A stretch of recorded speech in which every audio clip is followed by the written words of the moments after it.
العالمين وصلى الله وسلم على نبينا محمد وعلى آله وصحبه أجمعين. أعوذ بالله من الشيطان الرجيم.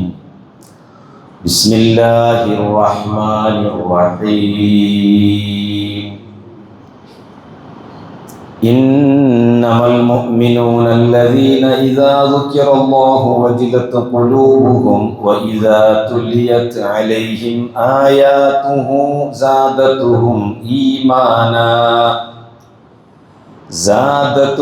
إيمانا وعلى ربهم يتوكلون.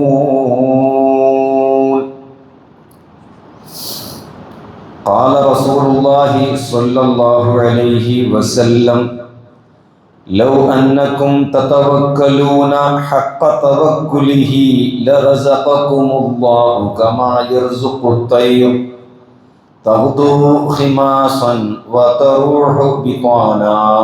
رواه أحمد. സ്നേഹമുള്ള വിശ്വാസിനികളായ സഹോദരി സഹോദരന്മാരെ, റമളാനിൽ ധാരാളം പഠിക്കുവാനും അത് പ്രാവർത്തികമാക്കുവാനും പഠിക്കുന്ന കാര്യങ്ങൾ തന്നെ കൂടുതൽ വിലയിരുത്തി മനസ്സിലാക്കുവാനും അപാകതകളും പോരായ്മകളും തെറ്റുകളും കുറ്റങ്ങളും ഒക്കെ പൊറുപ്പിക്കുവാനും ഉള്ള സമയവും സന്ദർഭവുമായിട്ടാണ് വിശ്വാസികൾ അതിനെ വിലയിരുത്തുന്നത്. ജിബ്രീൽ അലൈഹി സ്വലാത്തു വസ്സലാം റസൂലുള്ളാഹി സ്വല്ലല്ലാഹു അലൈഹി വസല്ലമയ്ക്ക് റസൂൽ മരണപ്പെടുന്ന ആ വർഷം 2 പ്രാവശ്യം പരിശുദ്ധ ഖുർആൻ ദർസ് നടത്തുകയുണ്ടായി എന്ന് സഹീഹായ ഹദീസിൽ കാണാം. എല്ലാ റമളാനിലും ജിബ്രീലിന്റെ ക്ലാസ് റസൂലുള്ളാഹി സ്വല്ലല്ലാഹു അലൈഹി വസല്ലമ തങ്ങൾക്ക് ജിബ്രീൽ നടത്തി കൊടുക്കാറുണ്ട്. ആ മരണപ്പെട്ട വർഷം 2 പ്രാവശ്യമായി നബി സല്ലല്ലാഹു അലൈഹി വസല്ലമ തങ്ങൾക്ക് ഖുർആൻ ദർസ് നടത്തുകയുണ്ടായി എന്നത് സഹീഹായ ഹദീസിൽ വന്ന കാര്യമാണ്, നമുക്കറിയുന്നതാണ്. പക്ഷെ എന്തോ അറിയില്ല, നമുക്ക് നമ്മുടെ തൊഴിലുകളും നമ്മുടെ തിരക്കുകളും നമ്മുടേതായിരിക്കുന്ന വെറുതെ സമയം കളയലുകളുമൊക്കെയായി കാലം കഴിഞ്ഞു പോകുന്നു എന്നുള്ളതാണ്. അത് അള്ളാഹു നൽകിയ അനുഗ്രഹത്തെ അനിഷ്ടകരമായ കാര്യത്തിൽ ചിലവഴിക്കുന്നതിന് തുല്യമാണ്. അതിന് നമ്മൾ അള്ളാഹുവിനോട് മറുപടി പറയേണ്ടി വരും. മതപരമായ ഇൽമുകൾ എന്ന് പറഞ്ഞാൽ ആ വിജ്ഞാനങ്ങൾ എവിടെയാണോ പറയപ്പെടുന്നത് അവിടെ പോയി പഠിക്കുകയാണ് നമുക്ക് സാധ്യമാവുന്ന സംഗതി. അതല്ലാതെ എൻ്റെ അടുക്കലേക്ക് ഇങ്ങോട്ട് വരട്ടെ എന്ന് കരുതി ആരും മതത്തെ സമീപിക്കുവാൻ പാടില്ല. ഇബ്നു മസ്ഊദ് റളിയല്ലാഹു അൻഹു പറഞ്ഞത്, എന്നെക്കാളും ഖുർആൻ വിവരമുള്ള ഒരു ആള് ലോകത്ത് എവിടെയെങ്കിലും ഉണ്ട് എന്ന് അറിഞ്ഞാൽ മുട്ടുകാലുകൊണ്ട് ഇഴഞ്ഞ് അദ്ദേഹത്തിന്റെ അടുക്കൽ പോയി ഖുർആൻ പഠിക്കാൻ ഞാൻ സന്നദ്ധനാണ് എന്ന് പറഞ്ഞാൽ അദ്ദേഹത്തിന് ഒഴിവ് കഴിവുകളോ മറ്റുള്ള പ്രതിബന്ധങ്ങളോ പ്രയാസങ്ങളോ തടസ്സങ്ങളോ ഒന്നുമില്ല. ഇഴഞ്ഞു പോയി ഖുർആൻ പഠിക്കും എന്നാണ് പറഞ്ഞത്. നമ്മളെ സംബന്ധിച്ചിടത്തോളം അങ്ങനെയൊന്നും പോകേണ്ട ആവശ്യമില്ല.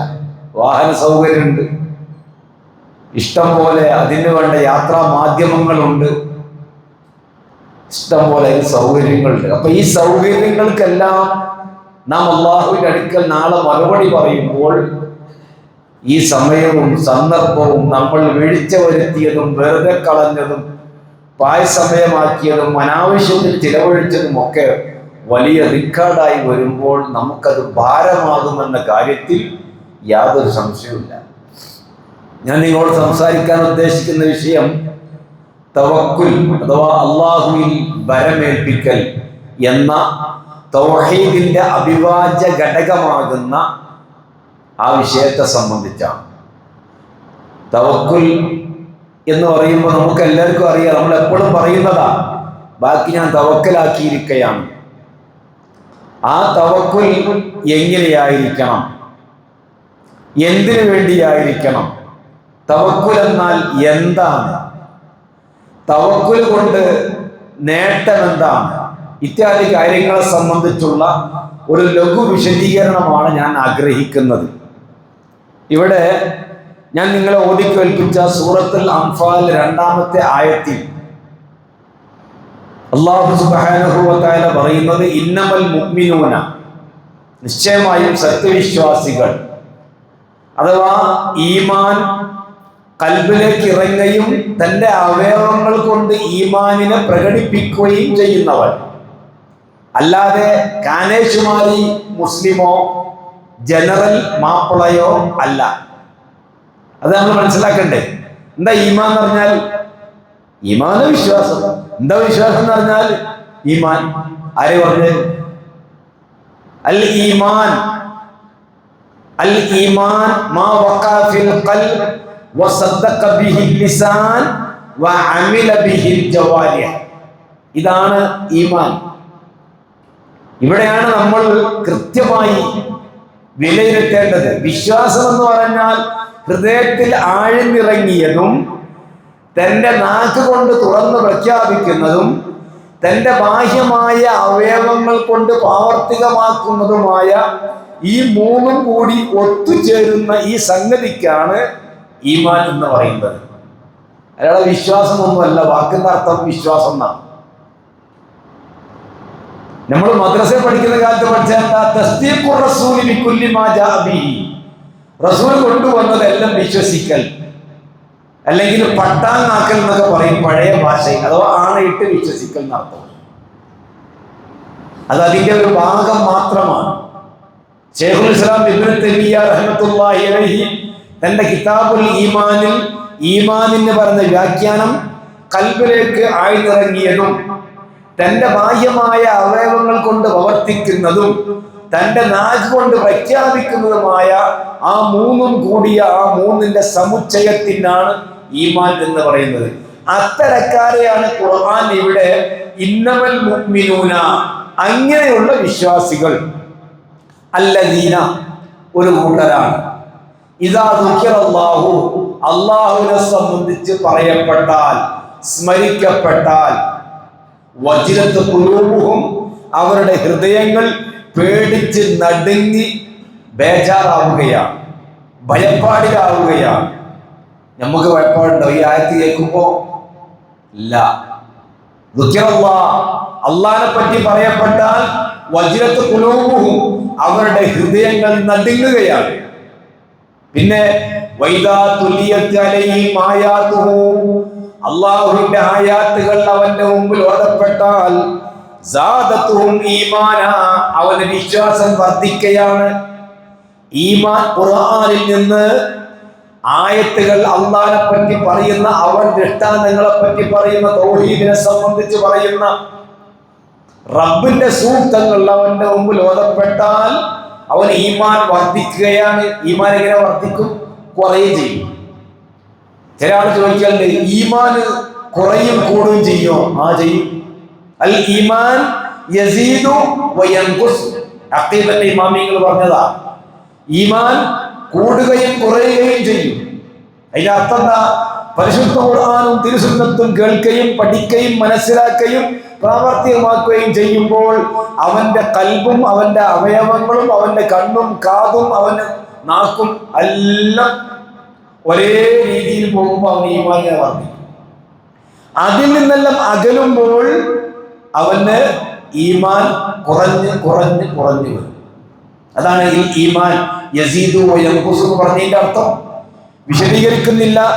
അപ്പൊ ആയത്തുകൾ കേട്ടാൽ ഈമാൻ വർദ്ധിക്കുക എന്നുള്ളത് വിശ്വാസികളുടെ യഥാർത്ഥ മുഅ്മിനീങ്ങളുടെ ലക്ഷണമായിട്ടാണ്, സിഫത്തായിട്ടാണ് അള്ളാഹുവിടെ പരിചയപ്പെടുന്നത്.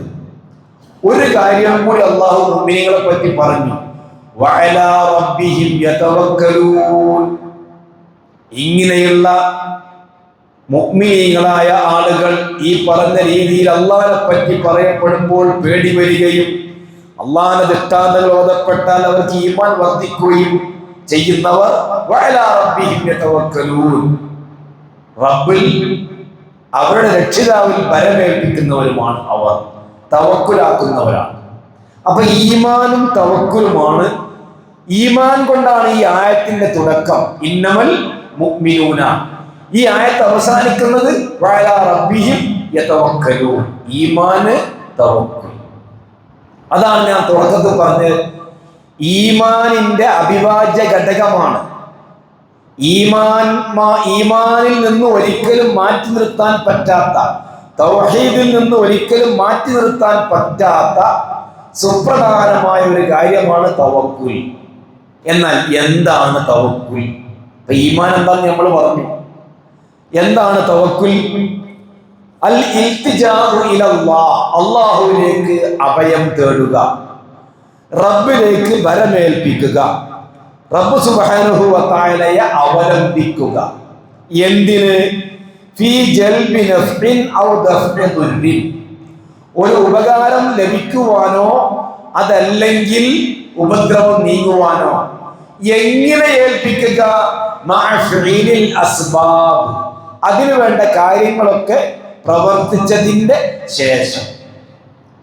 ചെയ്യേണ്ട കാര്യങ്ങൾ എന്തെല്ലാം ഉണ്ടോ അത് ചെയ്തു കഴിഞ്ഞതിന്റെ ശേഷം അള്ളാഹുവിലേക്ക് നമ്മുടെ അവലംബം, അഭയം റബ്ബിലേക്ക് മാത്രമായി സമർപ്പിക്കുക. ഇതിനാണ് തവക്കുൽ എന്ന് പറയുന്നത്. ഒരു ഉദാഹരണം പറയാം. റസൂലുള്ളാഹി സ്വല്ലല്ലാഹു അലൈഹി വസല്ലമയോട് ഒരാൾ വന്നുകൊണ്ട് ചോദിക്കുകയാണ്, പ്രവാചകരെ, ഞാൻ എൻ്റെ ഒട്ടകത്തെ അഴിച്ചു വിട്ടതിന്റെ ശേഷമാണോ തവക്കുലാക്കേണ്ടത്, അതല്ല ഒട്ടകത്തെ ബന്ധിപ്പിച്ചതിന്റെ ശേഷമാണോ തവക്കുലാക്കേണ്ടത്? ഒട്ടകത്തെ കയറെടുത്ത് കെട്ടിട്ടതിന്റെ ശേഷമാണോ തവക്കുലാക്കേണ്ടത്, അതല്ല ഒട്ടകത്തെ അഴിച്ചു വിട്ടു എന്നിട്ടാണ് തവക്കുലാക്കേണ്ടത്? അപ്പൊ റസൂൽ പറഞ്ഞു, നീ ആ ഒട്ടകത്തെ ബന്ധിപ്പിക്കുക, എന്നതിന്റെ ശേഷം നീ അള്ളാഹുവിൽ തവക്കുലാക്കുക. അതാണ് ഞാൻ പറഞ്ഞത്, ചെയ്യേണ്ട കാര്യങ്ങൾ ചെയ്തതിന്റെ ശേഷം. ഇനി അവിടുന്ന് അങ്ങോട്ടുള്ള കാര്യങ്ങൾ നമ്മുടെ പരിധിയിൽപ്പെട്ടതല്ല, അള്ളാഹുവിന്റെ കഴിവിലും പരിധിയിലും പെട്ടതാണ്, അവരെ ഏൽപ്പിക്കുക. ഒന്നും ചെയ്യാണ്ട മൂലക്ക് ഇരുന്ന് കയറ്റി ഞാൻ എല്ലാം തവക്കുലാക്കി, അത് തവക്കുലല്ല, അത് തവക്കുൽ എന്ന് പറയുകയില്ല. അപ്പൊ നമ്മൾ വിത്തിറക്കുന്നു, നിലം നല്ലപോലെ ഉഴുത് മറിച്ച് ഒക്കെ ശരിയായി വെള്ളം ചേർത്തു, വളം ചേർത്തു, എന്നിട്ട് അതിലേക്ക് നമ്മൾ വിത്തിറക്കുന്നു. ഇനി ഇവിടുന്ന് ഇങ്ങോട്ടുള്ള കാര്യം നമ്മളതല്ല, നമ്മളെ കൊണ്ട് കഴിയുന്നതല്ല. അഥവാ അത് മുളപ്പിക്കലും അതിന് ഫലങ്ങൾ നൽകലും കായ്കനികൾ നൽകലും നെൽക്കതിരികൾ നൽകലും എല്ലാം അള്ളാഹുവിൽ മാത്രം നിക്ഷിപ്തമാണ്, ഒരാളെ കൊണ്ടും കഴിയില്ല. അപ്പൊ അവിടുന്ന് അങ്ങോട്ട് ചെയ്യേണ്ടതൊക്കെ ചെയ്തതിന് ശേഷം അള്ളാഹുവിൽ തവക്കുലാക്കുക. ഈ തവക്കുൽ ആർക്കെ ഉപകരിക്കൂ? മുഅ്മിനീങ്ങൾക്ക് മാത്രമേ ഉപകരിക്കൂ. അതാണ് ഈ ആയത്തിന്റെ തുടക്കം. തവക്കുൽ ഉപകരിക്കൽ മുഅ്മിനീങ്ങൾക്ക് മാത്രമാണ്. നമ്മളൊക്കെ നാട്ടില് പല സ്ഥലങ്ങളിലും തവക്കൽതു അലല്ലാഹ് എന്ന് ബോർഡ് കാണാം ഡൈനിങ് ഹാളിന്റെ ഉള്ളിൽ. അതിനെ നേരെ താഴെ ഇരുന്നേറ്റ്, അതിനെ നേരെ താഴെ ഇരുന്നാണ് നമ്മൾ എന്ത് കഴിക്കല്? അല്ലാഹു സുബ്ഹാനഹു വ തആല അല്ലാത്തവരോട് പ്രാർത്ഥിക്കുന്ന നേർച്ചകളും മാലപ്പാട്ടുകളും പാടല്. നേരെന്താ ഉള്ളത്? തവക്കൽതു അലല്ലാഹ്. താഴെ എന്താ നടക്കുന്നത്? അല്ലാഹു അല്ലാത്തവരോട് തേടുകയും പ്രാർത്ഥിക്കുകയും പറയുകയും പ്രയാസം അവലംബിക്കുകയും അവരിലേക്ക് ഇസ്തിഗാസ നടത്തുകയും ചെയ്യുന്ന ആ തവക്കുലല്ല, അതിന് കാര്യമല്ല. ഇപ്പൊ വലിയ ലോറി, നാഷണൽ ആർമിയുടെ ലോറിയിൽ കാണാം, അതിന്റെ ആ ബോക്സിന്റെ ഉള്ളിൽ തവക്കൽതു അലല്ലാഹ്, എന്നിട്ട് കാണാം താഴെ 3 ഫോട്ടോ. അല്ല, ബസ്സിൽ കാണാം, ഒന്ന് ഹറമിന്റെ ഫോട്ടോ, ഒന്ന് യേശു ക്രിസ്തുവിന്റെ എന്ന് പറയപ്പെടുന്ന ഒരു ഫോട്ടോ, മറ്റൊന്ന് മറ്റേതെങ്കിലും ഒരു ദേവതയുടെ ഫോട്ടോ. അതിന്റെ മുകളിൽ അറബിയിൽ കൊടുത്തിട്ടുണ്ടാവും തവക്കൽതു അലല്ലാഹ്. ഇതിന് തവക്കുൽ എന്ന് പറയില്ല. ഈ തവക്കുലാക്കിയാൽ പിന്നെ ഈ 3 ഫോട്ടോ വെക്കേണ്ട ആവശ്യമില്ല. അപ്പൊ ഈമാൻ മോനാണെങ്കിൽ തൗഹീദ് ഉള്ളവന് തവക്കുൽ ഉപകരിക്കും, തൗഹീദ് ഇല്ലാത്തവനോ ഈമാൻ ഇല്ലാത്തവനോ തവക്കുൽ ഉപകരിക്കുകയേ ഇല്ല. തവക്കുൽ ഒരു ശക്തിയാണ്. തവക്കുൽ ഒരു ഖുവ്വത്താണ് നമ്മൾക്ക്. ഇബ്നു അബ്ബാസ് റളിയല്ലാഹു അൻഹു പറയുകയുണ്ടായി, മൻ സറഹു അൻ യകൂന അഖ്വൻ നാസ്, ജനങ്ങളിൽ വെച്ച് ഏറ്റവും ശക്തി സംഭരിക്കുന്നവനാവാൻ നീ ആഗ്രഹിക്കുന്നെങ്കിൽ, ജനങ്ങളുടെ കൂടുതൽ നിനക്കാണ് ഏറ്റവും ശക്തി വേണമെന്ന് നീ ആഗ്രഹിക്കുന്നെങ്കിൽ ഫല്യതവക്കൽ അലല്ലാഹ്, അവൻ അല്ലാഹുവിൽ ബലമേൽപ്പിച്ചു കൊള്ളട്ടെ, അല്ലാഹുവിൽ ബലമേൽപ്പിച്ചു കൊള്ളട്ടെ. പൂർവസൂരികളായ സലഫുസ്സാലിഹീങ്ങളായ പണ്ഡിതന്മാർ അവര് പ്രസംഗിക്കാൻ വേണ്ടി എഴുന്നേറ്റ് നിൽക്കുമ്പോൾ അല്ലാഹുവിൽ തവക്കുലാക്കുകയാണ്. മുമ്പിലിരിക്കുന്നവൻ ആരാണ്, പരിസരം എങ്ങനെയാണ്, എന്താണ് സാഹചര്യം, ഒന്നും നോക്കല്ല. ഞാനിതാ റബ്ബേ നിന്നെ മുൻനിർത്തി നിന്നിൽ തവക്കുലാക്കി ഇതാ പ്രസംഗം ആരംഭിക്കുകയാണ്. ഭൗതികമായി ചെയ്യേണ്ട കാര്യങ്ങൾ ചെയ്യേണ്ടിടത്ത് ചെയ്തിട്ടുണ്ടാവും. പക്ഷേ ഒരു ദഅവത്തിനും പ്രഭാഷണത്തിനും നമ്മുടെ വ്യക്തിപരമായ കാര്യത്തിനും കുടുംബകാര്യങ്ങൾക്കും നാം തുടങ്ങുന്ന കച്ചവടങ്ങൾക്കും ബിസിനസ്സുകൾക്കും എല്ലാത്തിനും തവക്കുൽ അത്യാവശ്യമാണ്. ഇബ്നു അബ്ബാസ് പറഞ്ഞ എന്താ, ശക്തി സംഭരിക്കാം, നിനക്ക് ഏറ്റവും വലിയ മാർഗം, നല്ല മാർഗം തവക്കുലാകുന്നു എന്ന്. ഇനി ഒറ്റ ഉദാഹരണം, അധിക സമയം ഞാൻ പറയില്ല, ഒരു ഉദാഹരണം പറയാം. മൂസ നബി അലൈഹി സ്വലാത്തു വസ്സലാമിനെയും ഫിർഔനിന്റെയും കഥ അറിയാത്ത ആളുകൾ ഉണ്ടാവില്ല. മൂസ നബി അലൈഹി സ്വലാത്തു വസ്സലാം കലീമുല്ലാഹ് എന്ന പേരിൽ അറിയപ്പെടുന്ന വകല്ലമല്ലാഹു മൂസ തക്ലീമ എന്ന് ഖുർആനിൽ പറഞ്ഞ കലീമുല്ലാഹി മൂസ അലൈഹി സ്വലാത്തു വസ്സലാം, അദ്ദേഹത്തെ അല്ലാഹു സുബ്ഹാനഹു വ തആല വളർത്തിയതും പോറ്റിയതും വലുതാക്കിയതും ഒക്കെ ഫറോവയുടെ വീട്ടിൽ വെച്ചാണ്, ഫിർഔന്റെ വീട്ടിലാണ്. ഫിർഔൻ ചോദിക്കുന്നുണ്ട് മൂസയോട്, അലം നുറബ്ബിക ഫീനാ വലീദ വലബിസ്ത ഫീനാ മിൻ ഉംരിക സിനീൻ, നീ പെരുത്ത് കാലം എന്റെ വീട്ടിൽ കഴിഞ്ഞുകൂടിയവനല്ലേ, എന്റെ വീട്ടിൽ കഴിഞ്ഞുകൂടിയവനല്ലേ നീ എന്ന് മൂസ നബി അലൈഹി സ്വലാത്തു വസ്സലാമിനോട് ഫറോവ ചോദിക്കുന്നുണ്ട്. അക്കാലഘട്ടത്തിലെ ഏറ്റവും ധിക്കാരിയും അക്രമിയും സ്വേച്ഛാധിപതിയും ഏകാധിപതിയുമായിരുന്ന ഭരണാധികാരിയാണ് ഫിർഔൻ. മൂസ നബി അലൈഹി സ്വലാത്തു വസ്സലാം വളർന്നു വലുതായി, നബുവത്ത് കിട്ടി. അല്ലാഹു സുബ്ഹാനഹു വ തആല നേരെ പോവാൻ പറയുന്നത് ആരടുത്തക്ക, ഈ ഫറോവയുടെ അടുക്കലേക്ക്. എങ്ങനെ ഉണ്ടാവും കാര്യങ്ങൾ, ഒട്ടും എളുപ്പമാവുകയില്ല, നമുക്കറിയാം. അങ്ങനെ മൂസ നബി അലൈഹി സ്വലാത്തു വസ്സലാമുമായി ഒരുപാട് വാദപ്രതിവാദങ്ങൾ നടന്നു, ചർച്ചകൾ നടന്നു, സംശയങ്ങൾ നിവാരണം നടന്നു. അക്രമവും അടിയും ഇടിയും തൊഴിയും തിബുത്തികളും ഇസ്രായേലുകളും തമ്മിൽ നിരന്തരം കച്ചറയുമായി. അവസാനം അക്കാലഘട്ടത്തിൽ ഉണ്ടായിരുന്ന ഏറ്റവും വലിയ മായാജാലക്കാരെ കൊണ്ടുവന്ന് മൂസ നബി അലൈഹി സ്വലാത്തു വസ്സലാമിന് മുമ്പിൽ വെച്ചൊരു പ്രദർശനം നടത്തി. മൂസ നബി അലൈഹി സ്വലാത്തു വസ്സലാമിനോട് പറഞ്ഞു, നീ എന്റെ കയ്യിലുള്ള വടി അങ്ങോട്ടെ. അവര് കൊണ്ടുവന്ന എല്ലാവിധ മായാജാലങ്ങളെയും മൂസ നബി അലൈഹി സ്വലാത്തു വസ്സലാമിന്റെ മുഅ്ജിസത്താകുന്ന വടി വിഴുങ്ങിക്കളഞ്ഞു. അപ്പൊ സത്യം ഇപ്പുറത്താണ് എന്ന് ഈ ജ്യോത്സ്യപ്പണിക്കാർക്കും സാഹിറന്മാർക്കും കെണിയന്മാർക്കും മനസ്സിലായി. നമ്മളത് അസത്യമാണ്, സത്യം അപ്പുറത്താണ്. അവര് വിശ്വസിച്ചു. ആമന്ന ബിറബ്ബി മൂസ വഹാറൂൻ. ഇതോടുകൂടെ ഫറോവക്ക് ഹാലടങ്ങി. നമ്മളെ ഭാഷയിൽ പറഞ്ഞാൽ ഫറോവക്കെല്ലാം കൂടെ ആകെ ഹാലടക്കമായി, പ്രശ്നമായി. തന്റെ കാലിന്റെ അടിയിൽ നിന്ന് വരെ മണ്ണ് ഒലിച്ചു പോകുന്നു എന്ന് മനസ്സിലാക്കിയ ഫറോവ കൈകാലുകൾ കൊത്തിക്കളയും, നിങ്ങളെ ഞാൻ കൈകാലുകൾ ഖണ്ഡിച്ചു കളയും, കൊന്നുകളയും എന്നൊക്കെയുള്ള മുമ്പേ കൊല്ലുകയാണ്. ഇതബീഹുനാക്കും നിസാക്കും, ആൺകുട്ടികളായി ജനിക്കുന്നവരെ കൊന്നുകളയുക, പെൺകുട്ടികൾ ജീവിക്കാൻ അനുവദിക്കുക, ഇതൊക്കെ അദ്ദേഹത്തിന്റെ ഹോബിയാണ് എന്ന് പറഞ്ഞാൽ പരിശുദ്ധ ഖുർആനിലെല്ലാം പറയുന്നുണ്ട്. ഇത് കഴിഞ്ഞതിന്റെ ശേഷം, ഈ പ്രദർശനം കഴിഞ്ഞതിന് ശേഷം അദ്ദേഹത്തിന് ഹാലടക്കം ഉണ്ടാവുക. അവസാനം അല്ലാഹു സുബ്ഹാനഹു വ തആല മൂസാ നബി അലൈഹി സ്വലാത്തു വസ്സലാമിനോട് പറയുകയാണ്, അൻ അസ്രി ബി ഇബാദി ഇന്നകും മുത്തബഊൻ. മൂസ, ഇനി ഈ മണ്ണിൽ, ഈ ഇസ്രായേലിന്റെ മണ്ണിൽ നിനക്ക് ജീവിക്കാൻ സാധ്യമല്ല. ജീവിതം അസാധ്യമായി വന്നിരിക്കുകയാണ്. നീ നിന്റെ കൂടെയുള്ള എൻ്റെ അടിമകളാകുന്ന വിശ്വാസികളെയും കൂട്ടി രാത്രിയിൽ നടന്നോ, യാത്ര വിളിക്കുക. ഈ രാജ്യം വിടാൻ വേണ്ടി പറഞ്ഞു. എല്ലാ അമ്പിയാക്കന്മാരും അങ്ങനെയാണ്. എല്ലാ അമ്പിയാക്കന്മാരും മുച്ചൂടും ഖുർആൻ എടുത്ത് പരിശോധിക്കുമ്പോൾ നമുക്ക് മനസ്സിലാക്കാൻ കഴിയുന്നത് രാജ്യം വിട്ടവരാ. ഇബ്രാഹിം നബി അലൈഹി സ്വലാത്തു വസ്സലാം, ഖലീലുള്ളാഹി ഇബ്രാഹിം നബി അലൈഹി സ്വലാത്തു വസ്സലാം, അദ്ദേഹം സ്വന്തം നാട്ടിൽ ദഅവത്ത് നടത്തി. ഉപ്പാനോടും ജനങ്ങളോടും പറഞ്ഞു, പ്രശ്നങ്ങളായി പ്രയാസങ്ങളായി നിന്നെ എറിഞ്ഞു ആട്ടുമെന്നാണ് ഉപ്പ പറഞ്ഞില്ല. അർജുമന്നക വഹ്ജുർനി മലിയ. പോയി രാജ്യം വിട്ടു. മിസ്ർ, പലസ്തീൻ, മക്ക, അങ്ങനെ കറങ്ങിയിരുന്നു. കറങ്ങാന്ന് പറഞ്ഞാൽ ഏത് സ്ഥലത്തും അന്ധവിശ്വാസത്തിന്റെയും അനാചാരത്തിന്റെയും മൂഢവിശ്വാസത്തിന്റെയും ശിർക്കിന്റെയും കുഫറിന്റെയും ആളുകളാണ്. അവരോട് ഈ തൗഹീദിന്റെ കാര്യം പറയുമ്പോൾ അവിടെ നിൽക്കാൻ പറ്റാത്ത അവസ്ഥ വരികയാണ്. അങ്ങനെ മുഹാജിരിങ്ങളായി. റസൂലുള്ളാഹിന്റെ കഥ നമുക്കറിയാലോ, പറയേണ്ടതില്ല.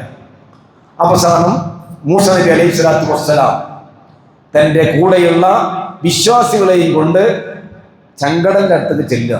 അള്ളാഹ് വരുന്ന അതാണ്, ഇനി നേരെ പോണം. പോയി. ഈ വിവരം ആരറിഞ്ഞു?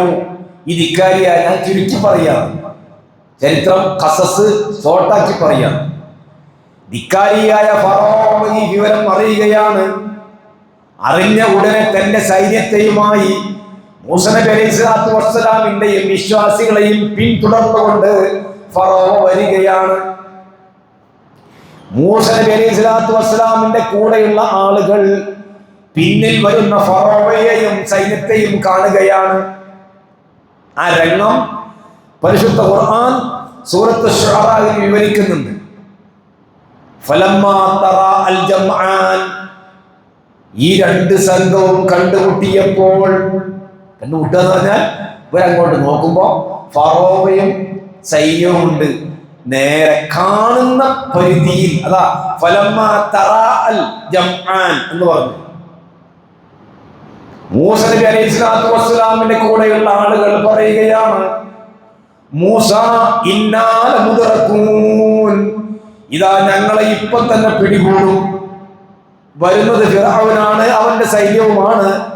നമുക്കാണെങ്കിൽ മുന്നോട്ട് പോകാൻ യാതൊരു ഗതിയുമില്ല. മുമ്പിൽ കാണുന്നത് കടലാണ്, സമുദ്രമാണ്. ഇനി നമുക്ക് രക്ഷയില്ല. ഇന്നാ ലമുദ്റകൂൻ, നമ്മളെ ഇപ്പൊ തന്നെ പിടികൂടപ്പെടുന്നതാണ് എന്ന് പറഞ്ഞു. ആര്? മൂസ നബി അലൈഹി സ്വലാത്തു വസ്സലാമിന്റെ കൂടെയുള്ള അനുയായികൾ. ഖാല അസ്ഹാബു മൂസ എന്നാ ഖുർആൻ പറഞ്ഞു. മൂസ നബി അലൈഹി സ്വലാത്തു വസ്സലാം അള്ളാന്റെ പ്രവാചകനാ. ഈമാനിന്റെ മകുടോദാഹരണമാണ്. സ്വന്തം സമൂഹത്തിൽ നിന്ന് തന്നെ ധാരാളം പ്രശ്നങ്ങൾക്ക് വിധേയനാക്കപ്പെട്ട മഹാനായ കലീമുല്ലാഹി മൂസ നബി അലൈഹി സ്വലാത്തു വസ്സലാം ഇവരോട് പറഞ്ഞെന്താണെന്നറിയാം? ഖല്ലാ, അവിടെയാണ് തവക്കുൽ. ഖല്ലാ, ഒരിക്കലുമില്ല, നിങ്ങൾ ഭയപ്പെടേണ്ട. ഇന്ന മഅിയ റബ്ബീ സയഹ്ദീൻ, എന്റെ കൂടെ എന്റെ റബ്ബ് ഉണ്ട്, അവൻ ഒരു വഴി കാണിച്ചു തരും. നിങ്ങൾ ഭയപ്പെടേണ്ട. വരുന്നത് ഫറോവയാവട്ടെ, അവന്റെ സൈന്യമാവട്ടെ, മുമ്പിൽ സമുദ്രമാവട്ടെ, നമ്മുടെ കയ്യിൽ യാതൊരു ആയുധവുമില്ല. എല്ലാ സാഹചര്യവും നമുക്ക് എതിരാണ്.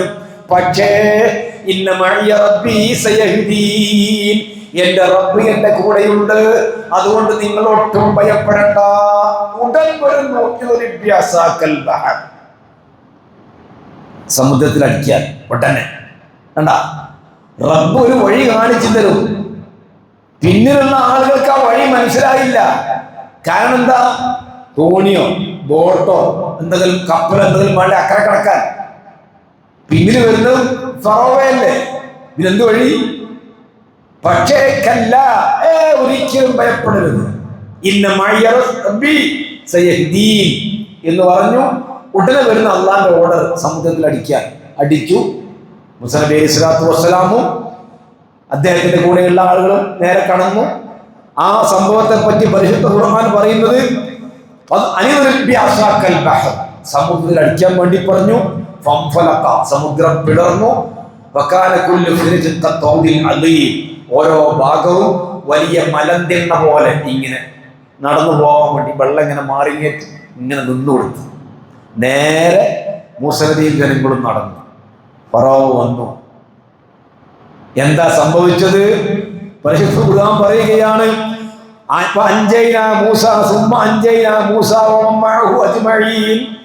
മൂസ നബി അലൈഹി സ്വലാത്തു വസ്സലാമിനെയും അദ്ദേഹത്തിന്റെ കൂടെയുള്ള ആളുകളെയും ഞാൻ രക്ഷിച്ചു. ഫറോവയെയും അവന്റെ ആളുകളെയും ഞാൻ മുക്കിക്കൊന്നു. ഞാൻ തവക്കുലിന്റെ നിർവചനം പറഞ്ഞപ്പോൾ നിങ്ങൾ കേൾപ്പിച്ചിരുന്നു. എന്ത്? അള്ളാഹുവിലേക്ക് അഭയം തേടുക, ഒരു ഉപകാരം ലഭിക്കുവാനോ ഒരു ഉപദ്രവം നീങ്ങുവാനോ. ഇവിടെ മൂസ നബി അലൈഹി സ്വലാത്തു വസ്സലാമാണ്, അദ്ദേഹം പ്രവാചകനാണ്. അള്ളാന്റെ കൽപ്പന അതേ പ്രകാരം എന്റെ കൂടെ റബ്ബുണ്ട് എന്ന ആ പദം അത് ഉടനെ വരുന്നു.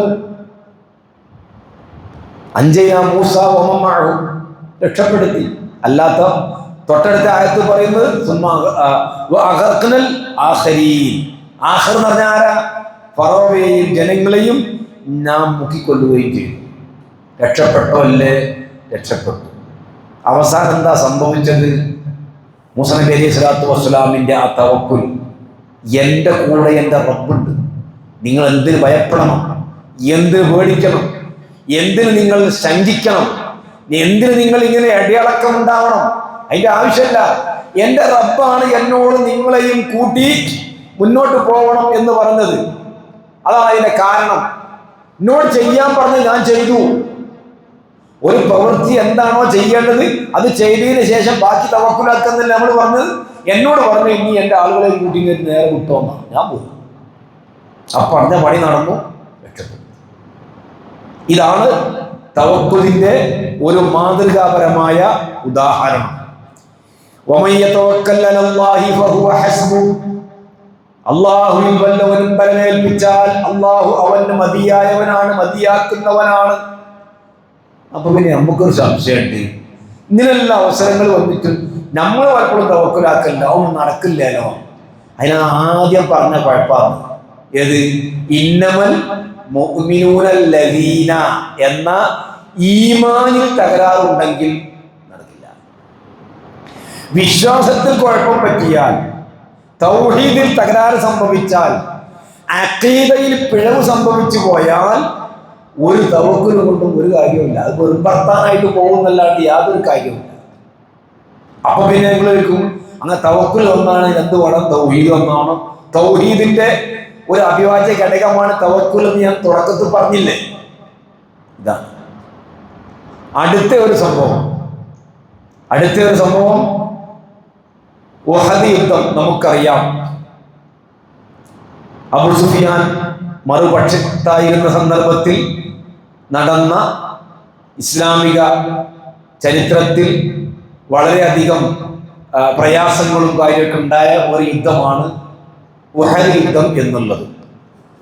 അതും മദീനക്ക് അടുത്ത സ്ഥലത്ത് വെച്ചാണ്. ഉഹദ് ഉംറയ്ക്കും ഹജ്ജിനെല്ലാം പോയ ആളുകൾക്ക് അറിയാവുന്നതാണ്. ബദറും ഉഹദും ഒക്കെ മദീനക്ക് അടുത്തുള്ള പ്രാന്തപ്രദേശങ്ങളാണ്. അങ്ങനെ യുദ്ധം നടന്നു. ഉഹദില് റസൂലുള്ളാഹി സ്വല്ലല്ലാഹു അലൈഹി വസല്ലം തങ്ങൾക്കും സഹാബത്തിനും ചില നഷ്ടങ്ങളും, ചില പ്രമുഖന്മാരായ സഹാബികളൊക്കെ തന്നെ രക്തസാക്ഷികളായി. ചില നഷ്ടങ്ങളൊക്കെ സംഭവിച്ചു, മുറിവ് പറ്റി, കഷ്ടപ്പാടുകൾ, ബുദ്ധിമുട്ടുകൾ, പ്രയാസങ്ങൾ, വേദനകൾ, യാതനകൾ, അങ്ങനെയുള്ള അവസ്ഥയിലാണ്. യുദ്ധം കഴിഞ്ഞ് പോവുക അബൂ സുഫിയാൻ. ആ പോകുന്ന പോക്കിൽ ഉള്ള ഒരു വിളിയാളം എന്താ? അബൂ സുഫിയാൻ പറയുകയാണ്,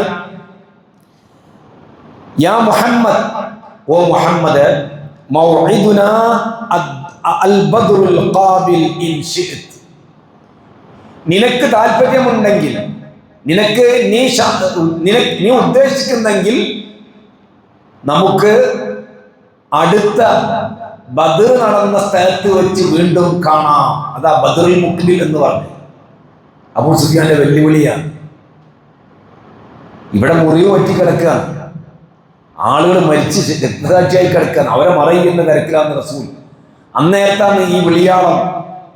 നിനക്ക് താല്പര്യമുണ്ടെങ്കിൽ ബദറുൽ മുഖ്തിരിൽ നമുക്ക് ഇനിയും കണ്ടുമുട്ടാമെന്നുള്ള അബൂ സുഫിയാന്റെ വെല്ലുവിളിയെ റസൂലുള്ളാഹി സ്വല്ലല്ലാഹു അലൈഹി വസല്ലം ദാക ബൈനനാ വ ബൈനക ഇൻഷാ അല്ലാഹ്. കണ്ടാ, അല്ലാഹ് ഉദ്ദേശിക്കുന്ന പക്ഷം നമുക്ക് രണ്ടാൾക്കും കണ്ടുമുട്ടാം. ഞാൻ ആ വെല്ലുവിളി ഏറ്റെടുത്തിരിക്കുന്നു, ഞാനത് ഏറ്റെടുത്തിരിക്കുകയാണ്. കാരണം അബൂ സുഫിയാൻ പാടെ വന്ന് ഇവരെ നശിപ്പിച്ചു കളയുക എന്നൊക്കെയുള്ള ഒരു പക്ഷേ ഉദ്ദേശമായിരിക്കാം അദ്ദേഹത്തിന്റെ മനസ്സിൽ അപ്പോൾ ഉണ്ടായിരുന്നത്. പിന്നെ അദ്ദേഹം ഇസ്ലാമിലേക്ക് വന്നു, അത് വേറെ കാര്യം. പക്ഷെ അന്ന് നടന്ന സംഭവം എങ്ങനെയാണ്? അങ്ങനെ അടുത്ത വർഷമായപ്പോൾ മദീനയെ ലക്ഷ്യം വെച്ചുകൊണ്ട് പുറപ്പെടാൻ അബൂ സുഫിയാൻ ആലോചിച്ചു. പക്ഷെ അദ്ദേഹത്തിന് അത്ര അങ്ങോട്ട് ധൈര്യം വരുന്നില്ല. പക്ഷെ അള്ളാഹുവിന്റെ റസൂൽ പറഞ്ഞൊരു കാര്യമുണ്ട്, നമ്മൾക്ക് കാണാമെന്ന്. അബൂ സുഫിയാൻ പുറപ്പെട്ടു വന്നു, അല്ലെങ്കിൽ മക്കയിൽ നിന്ന് തന്നെ ആളെ അയച്ചുകൊണ്ട് മദീനയിൽ വമ്പിച്ച പ്രചരണം. ഇതാ ജനങ്ങൾ സംഘടിച്ചു കൊണ്ടിട്ടുണ്ട്, ജനങ്ങളൊക്കെ ഒരുമിച്ച് ശത്രുക്കൾ സർവ്വ ആയുധ സജ്ജീകരണത്തോടുകൂടെ വന്നിരിക്കുന്നു. നിങ്ങളെ തുരത്താൻ, നിങ്ങൾക്ക് പരിക്ക് പറ്റി ബേജാറായി ബുദ്ധിമുട്ടായി പ്രയാസം അനുഭവിച്ച് നിൽക്കല്ലേ, ഒരു കൊല്ലായിട്ടും വലിയ പ്രയാസത്തിലല്ലേ. ഇനി നിങ്ങളെ പാടെ നിഷ്കാസനം ചെയ്യാൻ അബൂ സുഫിയാൻ വന്നിരിക്കുമോ എന്നൊരു വാർത്ത അങ്ങനെ മദീനയിൽ പറഞ്ഞു. അത് പരിശുദ്ധ ഖുർആൻ പറയുന്നുണ്ട്. സൂറത്ത് ആലി ഇമ്രാനിൽ നുഐം ഇബ്നു മസ്ഊദ് എന്ന് പറയുന്ന ആളെ വിട്ടുകൊണ്ട് വലിയ കോലാഹലം നടക്കുകയാണ് മദീനയിൽ. അബൂ സുഫിയാനും പാർട്ടിയും മിജന്നയിൽ എത്തിയിട്ടുണ്ട്. അബൂ സുഫിയാനും പാർട്ടിയും മിജന്നയിൽ എത്തിയിട്ടുണ്ട്. നിങ്ങളെ പാടെ അടിവേലെടുക്കാൻ വേണ്ടിയുള്ള കോപ്പുമായിട്ടാണ് വരുന്നത് എന്നിങ്ങനെയുള്ള ശക്തമായ പ്രചരണം മദീനയിൽ നടക്കുമ്പോൾ ഇന്നന്നാസ ഖദ് ജമഉ ലക്കും, ഇതാ അബൂ സുഫിയാനും കൂട്ടരും നിങ്ങൾക്ക് വേണ്ടി സംഘടിച്ചിരിക്കുകയാണ്. ഫഖ്ശൗഹും, നിങ്ങൾ പേടിക്കണം. ആരോട്? റസൂലിനോടും സഹാബത്തിനോടും. ഇവരെങ്ങനെ പേടിച്ചത്? എന്താ ഇവരെ മറുപടി? എന്താ ഇവർക്ക് അനുഭവപ്പെട്ടത്? എന്താണ് റസൂലുള്ളാഹിക്കും സഹാബത്തിനും അനുഭവപ്പെട്ടത്? ഖുർആൻ പറയുന്നു ഫസാദഹും ഈമാനാ, ഈ വാർത്ത കേട്ടപ്പോൾ ഇവർക്ക് ഈമാൻ വർദ്ധിച്ചു. വഖാലു ഹസ്ബുനല്ലാഹു വനിഅമൽ വകീൽ, ഞങ്ങളുടെ കയ്യിൽ ആയുധമില്ല, ഞങ്ങളെ പ്രമുഖന്മാരിൽ പലരും രക്തസാക്ഷികളായിട്ടുണ്ട്, ഞങ്ങളുടെ കയ്യിൽ ഭക്ഷണമില്ല, ഞങ്ങൾക്ക് വസ്ത്രമില്ല, ഉടുതുണിയില്ല, മറുതുണിയില്ല, പ്രവാചകൻ സല്ലല്ലാഹു അലൈഹി വസല്ലമ തങ്ങൾ ഞങ്ങളുടെ കൂടെയുണ്ട്, പ്രമുഖരായ സഹാബത്തും എരിയും അവശേഷിക്കുന്നുണ്ട്.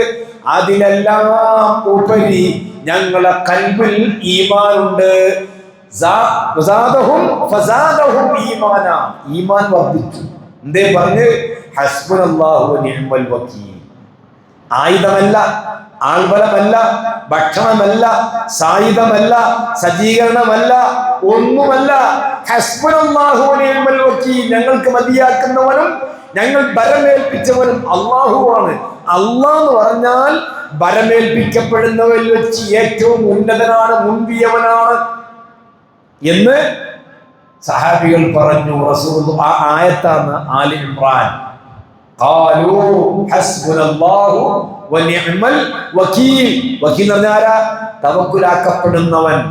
തവക്കുലാക്കപ്പെടുന്നവൻ ഏറ്റവും മുന്തിയവനാണ് അള്ളാഹു എന്ന് തുറന്ന് അവൾ പ്രഖ്യാപിച്ചു. പിന്നെന്തുണ്ടായത്? അബൂ സുഫിയാൻ തിരിച്ചുപോയി. ഇവരവിടെ ചെന്ന് ഒരു പരിക്കുമില്ല, ഒരു പ്രയാസമില്ല. അള്ളാന്റെ അനുഗ്രഹം കൊണ്ട് ഇവരവിടെ പോയി തിരിച്ചു പോന്നു. ഒരു തിന്മയും ഒരു പ്രയാസവും അവരെ ബാധിച്ചില്ല. അബൂ സുഫിയാന്റെ വെറും പറച്ചിൽ മാത്രമായി. കാരണം അന്ന് അദ്ദേഹത്തിന്റെ കൽബിൽ ശിർക്കാണ്. അന്ന് ഓരോ കൽബിൽ എന്താ? ശിർക്കാണ്. റസൂലിന്റെയും സഹാബത്തിന്റെയും കൽബിൽ എന്താണ്? ഈമാനാണ്. ഈമാനിന്റെ പവറാണ് തവക്കുൽ എന്ന് പറഞ്ഞാൽ. തൗഹീദിന്റെ പവറാണ് തവക്കുൽ എന്ന് പറഞ്ഞാൽ. അതുകൊണ്ടാണ് ഇബ്നു അബ്ബാസ് പറഞ്ഞത്, ശക്തി വേണോ, പവർ വേണോ, ഖുവ്വത്ത് വേണോ, അല്ലാഹുവിൽ ബലമേൽപ്പിച്ചോ. അല്ലാതെ ആയുധമോ സായുധമോ ജനങ്ങളോ അതല്ലെങ്കിൽ മറ്റുള്ള സജ്ജീകരണങ്ങളോ ഒന്നുമല്ല. അങ്ങനെയാണെങ്കിൽ ബദറിലും ഒന്നും രക്ഷപ്പെടാൻ പോകുന്നില്ലല്ലോ. ഹസ്ബുനല്ലാഹു വനിഅമൽ വകീൽ. ഇവിടെ നമ്മൾ മനസ്സിലാക്കേണ്ട എന്താ? തവക്കുലാക്കേണ്ട പ്രകാരം തവക്കുലാക്കിയാൽ അതല്ലേ അള്ളാഹ് കിട്ടി. അത് കാര്യമില്ല, കേസ് എല്ലാം തോറ്റു, സുപ്രീം കോടതി വരെ പോയി പരാജയപ്പെട്ട പിന്നെ നമ്മളെന്താ പറയുന്നത്? അതല്ല ഞാൻ അള്ളാഹ്ക്ക് വിട്ടു. അങ്ങനെ വിട്ടിട്ട് കാര്യമില്ല, ഞാൻ ആദ്യം തന്നെ വിടണം, തുടക്കത്തിൽ തന്നെ അള്ളാഹ്ക്ക് വിടണം. അതാണ് നമ്മളൊരു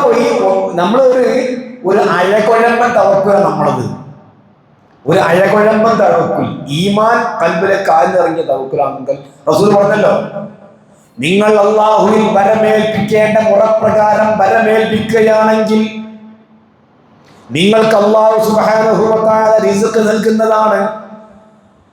പക്ഷിക്ക് അള്ളാഹു ഭക്ഷണം നൽകുന്നത് പോലെ പക്ഷി അതിന്റെ കൂട്ടിൽ നിന്ന് രാവിലെ ഇറങ്ങുന്നത് മെലിഞ്ഞൊട്ടിയ വയറുമായിട്ടാണ്.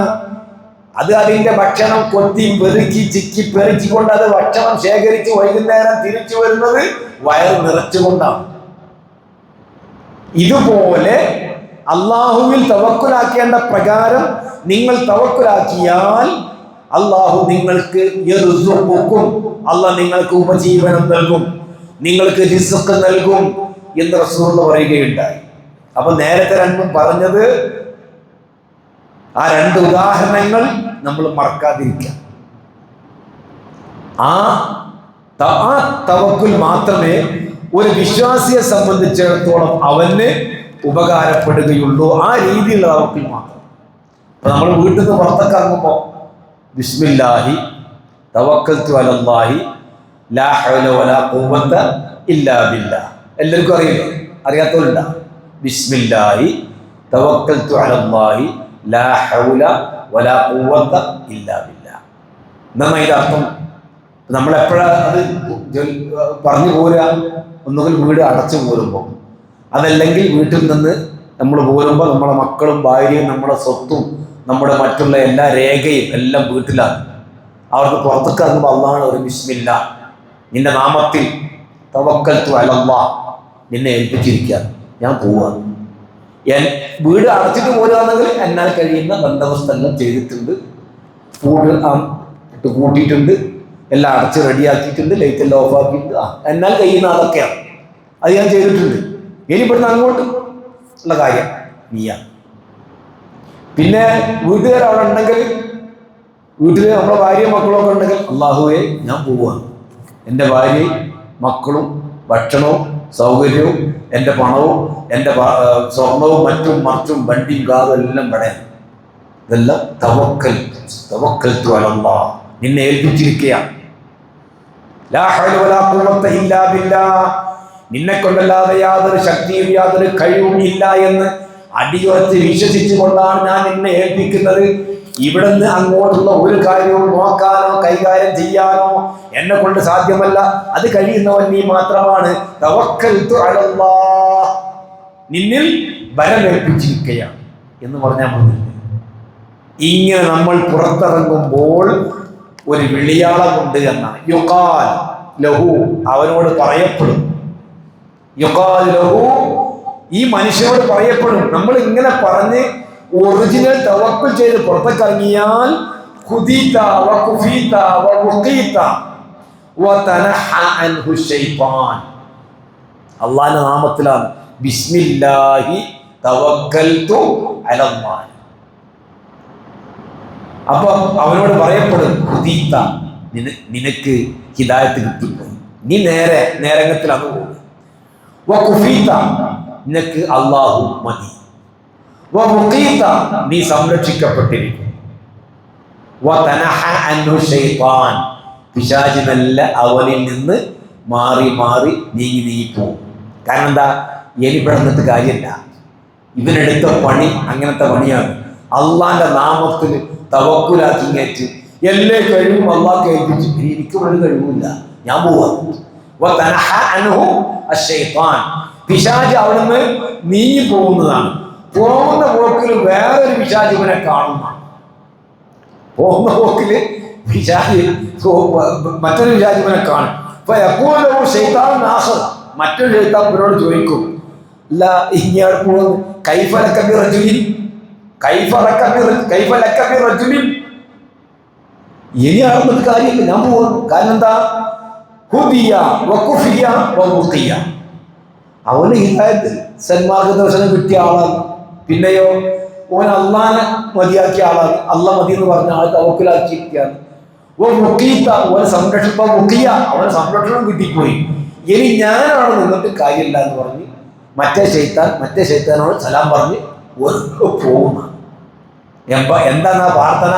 ബിസ്മില്ലാഹി തവക്കൽതു അലല്ലാഹി ലാ ഹൗല വലാ ഖുവത ഇല്ലാ ബില്ലാഹ്.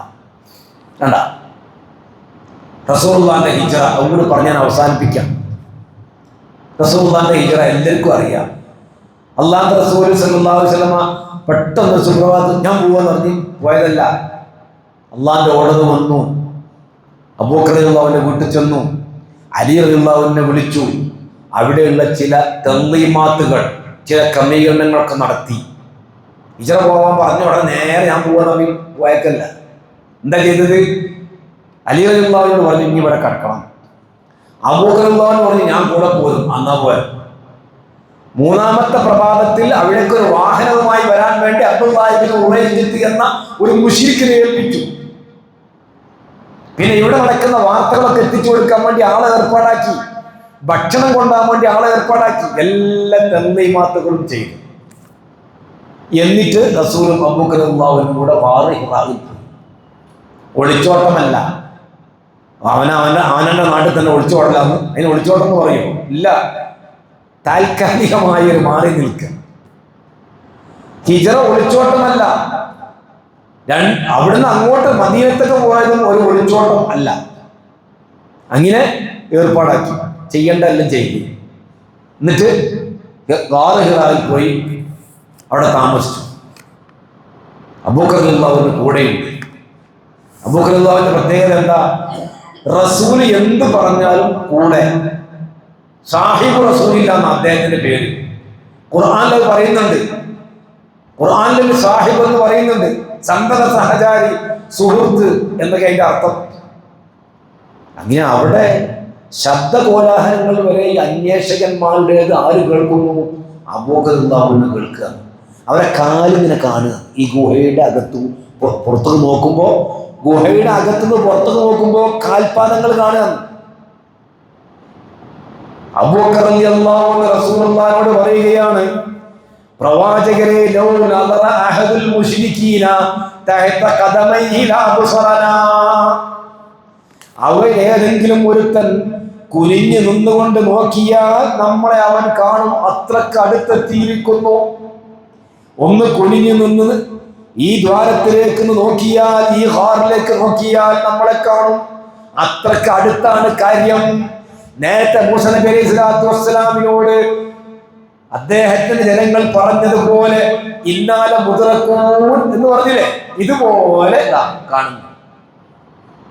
ഓരോ കാൽപാദങ്ങൾ അടിഭാഗനെ കാണുകയെന്ന്. അവിടെ നിന്ന് കുഞ്ഞിന്റെ ഈ ദ്വാരത്തിലാരുള്ള നോക്കിയാൽ നമ്മളെ കണ്ട തന്നെ. അപ്പൊ റസൂൽ പുഞ്ചിരിച്ചുകൊണ്ട് അല്ലാത്ത റസൂലിനെ പറഞ്ഞ് എന്നാ പിന്നെ നമ്മൾ ഇറങ്ങി ഓടുക എന്ന് പറഞ്ഞോ? ഇല്ല. എന്ത് പറഞ്ഞു റസൂലുള്ളാഹി സ്വല്ലല്ലാഹു അലൈഹി വസല്ലം? മാ ബാലുക യാ അബൂബക്കർ ബിസ്നൈനി അല്ലാഹു സാലിസുഹുമാ. എന്താണ് അബൂബക്കറെ താങ്കൾ ധരിച്ചിരിക്കുന്നത്? നമ്മൾ രണ്ടാളോടുകൂടെ മൂന്നാമനായി അല്ലാഹു ഉണ്ട് എന്നിരിക്കെ നിങ്ങൾ എന്തിനാണ് ഭയപ്പെടുന്നത്? ലാ തഹ്സൻ ഇന്നല്ലാഹ മഅനാ. നീ പേടിക്കണ്ട, ദുഃഖിക്കണ്ട, വിഷമിക്കണ്ട, പ്രയാസം വേണ്ട. ഇന്നല്ലാഹ മഅനാ, അല്ലാഹു നമ്മുടെ കൂടെയുണ്ട്. കണ്ടാ, അല്ലാഹു നമ്മുടെ കൂടെയുണ്ട്. ആ രംഗം പരിശുദ്ധ ഖുർആൻ പറയുന്നുണ്ട്. ഇദ്ഹുമാ ഫിൽ ഗാർ ഇദ് യഖൂലു ലിസാഹിബിഹി ലാ തഹ്സൻ, ലാ തഹ്സൻ. നീ ദുഃഖിക്കണ്ട, പ്രയാസം വേണ്ട, ടെൻഷൻ വേണ്ട. ഇന്നല്ലാഹു മഅനാ, നമ്മുടെ കൂടെ അല്ലാഹുണ്ട്. നമ്മൾ രണ്ടാൾ മാത്രമല്ല, മൂന്നാമനായി റബ്ബുണ്ട് നമ്മുടെ കൂടെ. ആ റബ്ബാണ് റസൂലിനോട് ഹിജ്റ പോകാൻ പറഞ്ഞത്. ആ റബ്ബാണ്, ആ റബ്ബിലാണ് മുഹമ്മദ് നബിയും അബൂബക്കർ റളിയല്ലാഹുവിനും വരമേൽപ്പിച്ചത്. സ്വാഭാവികമായ ഒരു മാനുഷികമായ ഭയപ്പാട് അബൂബക്കർ റളിയല്ലാഹുവിന് ഉണ്ടായി എന്നുള്ളത് ശരിയാണ്. പക്ഷേ ആ ഭയപ്പാടിന് ഒരു പ്രസക്തിയുമില്ല. ലാ തഹ്സൻ ഇന്നല്ലാഹ മഅനാ. കാരണം എന്താ? അല്ലാഹു പറഞ്ഞു ഇങ്ങനെയൊക്കെ ചെയ്യ്, എന്നിട്ട് ഇനി പോട്. ആ ബാക്കി എന്താന്ന്? അവിടുന്ന് അങ്ങോട്ട് ഇവരെ പരിധിയിലല്ല. അവിടുന്ന് അങ്ങോട്ടുള്ള കാര്യം അല്ലാഹു സുബ്ഹാനഹു വ തആലയിൽ ഏൽപ്പിച്ചിരിക്കുകയാണ്. അതിനാണ് തവക്കുൽ. അതാണ് ബലമേൽപ്പിക്കൽ. അല്ലാണ്ട് തവക്കൽത്തു അലല്ലാഹ് പറഞ്ഞിട്ട് താഴെ ഇരുന്നിട്ട് കുതുബിയത്ത് കഴിക്കുന്ന ആ തവക്കൽത്തു അലല്ലാഹ് അല്ല നമ്മൾ ഈ പറയുന്നത്. ആ തവക്കൽത്തു അലല്ലാഹ് ഒരു കാര്യമില്ല. ഇതാണ് ഒറിജിനൽ തവക്കുൽ, അതിന്റെ നേട്ടം, അതിന്റെ ഉദാഹരണം. അപ്പൊ തവക്കുൽ എന്താന്ന് പറഞ്ഞു, ഈമാൻ എന്താന്ന് നമ്മൾ പറഞ്ഞു, തവക്കുലിന്റെ നേട്ടങ്ങൾ എന്താണെന്ന് പറഞ്ഞു, അതിന്റെ ഉദാഹരണങ്ങളും നമ്മൾ പറയുകയുണ്ടായി. ഇനി എപ്പോഴും നമ്മൾ പറയുന്ന ഈ ഹസ്ബുനല്ലാഹു വ നിഅമൽ വക്കീൽ, ഹസ്ബി അല്ലാഹു വ നിഅമൽ വക്കീൽ, ഹസ്ബുനല്ലാഹു വ നിഅമൽ വക്കീൽ എന്നാണ് സൂറത്ത് ആലി ഇംറാൻ ഉണ്ട്. ഹസ്ബി അല്ലാഹു എന്നും കാണാം ഹദീസിലല്ല. അപ്പോ ഇബ്രാഹിം നബി അലൈഹി സ്വലാത്തു വസ്സലാമിനെ അഗ്നികുണ്ഡത്തിലേക്ക് എടുത്ത് എറിയുമ്പോൾ കണ്ടാ ഒരു രക്ഷയില്ല. ധിക്കാരിയായ നേരത്തെ പറഞ്ഞ പോലെ നമ്രൂദ് എന്ന് ചരിത്രത്തിൽ പറയപ്പെടുന്ന ഒരു ധിക്കാരിയായ ഭരണാധികാരിയാണ് അദ്ദേഹം. അവസാനം അങ്ങനെ ഉണ്ടല്ലോ, പല വിഷയങ്ങളും അവിടെ ഉണ്ടായി. ഉപ്പയുമായി തർക്കിച്ചു, നാട്ടുകാരുമായി തർക്കിച്ചു, രാജ്യം വിട്ടു, അങ്ങനെ അങ്ങനെ അങ്ങനെ ആ തർക്കത്തിന് ഇടയിൽ അവരുടെ ഇടയിൽ സംഭവം ഉണ്ടായി. ചരിത്രമൊക്കെ നിങ്ങൾക്ക് അറിയാം. അതെല്ലാം കഴിഞ്ഞിട്ട് അവസാനം ഇനിയിപ്പോൾ നമ്മൾ എന്ത് ചെയ്യലേ പറ്റും എന്ന് കരുതിയിട്ട് തീയിലേക്ക് എടുത്തില്ല, കത്തിച്ച് കളയാം. ഒറിജിനൽ കത്തിക്കാൻ തന്നെയാണ് തീയിലേക്ക് എടുത്തിട്ട്, അല്ലാണ്ട് പേടിപ്പിക്കാനൊന്നുമല്ല. വെറുതെ കൂട്ടിച്ച് ഇങ്ങനെ കത്തിക്കാൻ വെറുതെ തമാശയാണ്. അദ്ദേഹം എന്ത് പറഞ്ഞു, ഇതിപ്പോ കഴിഞ്ഞ തന്നെയാണ്, എനിക്ക് രക്ഷയില്ലെന്ന് പറഞ്ഞോ. ഹസ്ബി അല്ലാഹ്, എനിക്ക് മതിയായവൻ, ഞാൻ ബലമേൽപ്പിച്ചവൻ അല്ലാഹു സുബ്ഹാനഹു വ തആലയാണ്. എനിക്ക് ഭയമില്ല, മുമ്പും പേടില്ല, ഇപ്പൊ നിലവിൽ പേടില്ല, ഇനി ഞാൻ പേടിക്കാൻ പോകുന്നില്ല.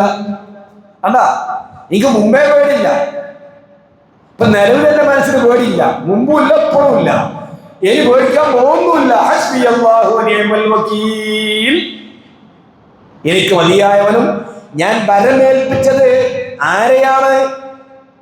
ഏതെങ്കിലും ഒരു ശക്തിയെയല്ല, ഒരു വ്യക്തിയെയല്ല, ഒരാളെയല്ല, ഏറ്റവും വലിയ ശക്തിയാകുന്ന റബ്ബിനെയാണ്.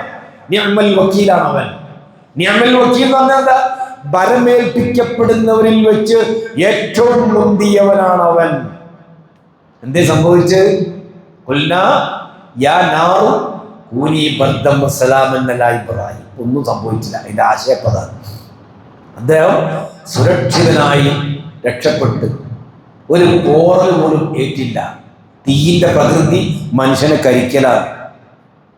തീയിന്റെ പ്രകൃതി മനുഷ്യനെ കരിച്ചു കളയലാണ്. ആ പ്രകൃതിയെ മാറി ബർദൻ വസലാമൻ അലാ ഇബ്രാഹിം. അവരെ നമ്മൾ അപമാനിതരാക്കി എന്നാണ് ഖുർആൻ പറഞ്ഞത്. വഅറാദു ബിഹി കൈദൻ, ഇബ്രാഹിമിനെ വഞ്ചിക്കണം, ഇബ്രാഹിമിനെ ചതിക്കണം എന്നാണ് അവർ ഉദ്ദേശിച്ചത്. പക്ഷെ അവരെ നമ്മൾ അഹ്സനീങ്ങൾ എല്ലാ നിലയിലും പരാജിതരാക്കുകയുണ്ടായി എന്നാണ് ഖുർആൻ പറഞ്ഞത്. അത് റബ്ബിനെ കഴിയൂ. അതാണ് റബ്ബിന്റെ പരിപാടി എന്ന് പറയുന്നത്. അതാണ് അള്ളാഹുവിൽ ബലമേൽപ്പിക്കുക, അള്ളാഹുവിൽ വിശ്വസിക്കുക, റബ്ബിൽ തവക്കുലാക്കുക എന്ന് പറഞ്ഞതിന്റെ ഉദ്ദേശം അതാണ്. ഞാൻ അവസാനിപ്പിക്കാം. അപ്പൊ എപ്പോഴും തൗഹീദ് മുറുകെ പിടിച്ചുകൊണ്ട് ജീവിക്കുന്ന നമ്മൾ സദാസമയവും തവക്കുലിന്റെ ആളുകളായിത്തീരുക. പ്രയാസങ്ങൾ, അത് കുടുംബപരമായ ഭൗതികമായ കാര്യങ്ങൾക്കും നമ്മൾ തവക്കുലാക്കണം. മതപരമായ കാര്യങ്ങൾക്ക് മാത്രമൊന്നുമല്ല, ഭൗതികമായ കാര്യങ്ങൾക്കും നമ്മൾ തവക്കുലാക്കാം. കുടുംബം, നമ്മൾ കച്ചവടം തുടങ്ങുകയാണ്, വാടക എടുത്ത് റൂമൊക്കെ ശരിയാക്കി എല്ലാം കെട്ടും കാര്യവും സാധനമെല്ലാം അതിന് ശേഷം നമ്മൾ അള്ളാഹുവിൽ റബ്ബത്തൊക്കെ ചെയ്തിട്ടുണ്ട്. ഇനി ബലമേൽപ്പിച്ചിരിക്കുകയാണ് ഞാൻ, നീയാണ് ഇവിടുന്ന് അങ്ങോട്ടുള്ള കാര്യങ്ങൾ നോക്കേണ്ടത്. കച്ചവടം ഉണ്ടാവലും ആള് വരലും കസ്റ്റമേഴ്സ് ഒന്ന് ലാഭം ഉണ്ടാവലും കാര്യമെല്ലാം അതെല്ലാം അള്ളാന്റെ അക്കലാണ്, നമ്മുടെ കഴിവല്ല. അപ്പൊ ചെയ്യേണ്ടത് ചെയ്തിട്ട് റബ്ബിലേക്ക് ഏൽപ്പിക്കുക. അത് ഭൗതിക കാര്യമായിരുന്നാലും ഹലാലായ കാര്യമായിരുന്നാലും മതപരമായി അനുവദിക്കപ്പെട്ട കാര്യമായിരുന്നു. അപ്പൊ ദഅവത്തൊക്കെ അങ്ങനെയാണ്. ഒരാൾ പോലില്ലാത്ത സ്ഥലത്ത് പോയി നമ്മൾ വഅദ് പ്രസംഗം നടത്തും. എങ്ങനെ? ബിസ്മില്ലാഹി തവക്കൽതു അലല്ലാഹി വലാ ഹൗല വലാ ഖുവത ഇല്ലാ ബില്ലാഹ്. അത് പറഞ്ഞുകൊണ്ട് തുടങ്ങല്, തുടക്കം തന്നെ അങ്ങനെയാണ്. നീ ബലമേൽപ്പിച്ചിട്ടുണ്ടെന്ന് പറഞ്ഞു. അപ്പൊ യഥാർത്ഥ മുത്തവക്കിലങ്ങളായി ജീവിക്കുവാൻ അള്ളാഹു നമുക്ക് തൗഫീഖ് നൽകി അനുഗ്രഹിക്കുമാറാവട്ടെ. ഈ റമദാൻ കഴിഞ്ഞു പോകുമ്പോൾ, റമദാനിലെ സുപ്രധാനമായ ദിനരാത്രികൾ കഴിഞ്ഞു പോകുമ്പോൾ പാപങ്ങളെല്ലാം കഴുകി വൃത്തിയാക്കപ്പെടുന്നവരിൽ അള്ളാഹു നമ്മെ ഉൾപ്പെടുത്തുമാറാവട്ടെ. ജീവിക്കുന്ന കാലം അത്രയും നല്ല ഇസ്സത്തോടുകൂടി, ഈമാനോടുകൂടി, തവക്കുൽ തൗഹീദോടുകൂടി ജീവിച്ച് മരണപ്പെട്ടു പോകുവാൻ അള്ളാഹു നമ്മെ അനുഗ്രഹിക്കുമാറാവട്ടെ. ربنا آتنا في الدنيا حسنة وفي الآخرة حسنة وقنا عذاب النار والحمد لله رب العالمين.